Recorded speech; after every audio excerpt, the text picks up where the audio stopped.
काँग्रेसचे खासदार वसंत चव्हाण यांच्या अकाली निधनामुळे नांदेड लोकसभेची जागा रिक्त झाली आहे आणि त्यामुळे विधानसभेसोबतच लोकसभेची पोटनिवडणूक होण्याची शक्यता वर्तवण्यात येते आहे। याच पार्श्वभूमीवर माजी खासदार प्रतापराव चिखलीकर हे निवडणुकीच्या तयारीला लागले। मात्र चिखलीकर विधानसभा निवडणूक लढतील अशी चर्चा सुद्धा आहे। दुसरीकडे पक्षाने आदेश दिले तर दोन्हीपैकी कोणतीही निवडणूक लढण्याची तयारी असल्याचं चिखलीकर यांनी म्हटलंय।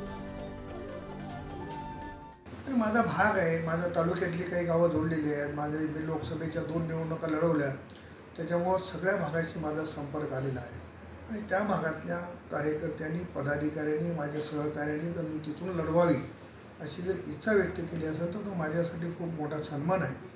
परंतु मी पक्षाने सांगितलं तर नांदेड लोकसभा लढणार आहे, पक्षाने सांगितलं तर लोहा विधानसभा लढणार आहे।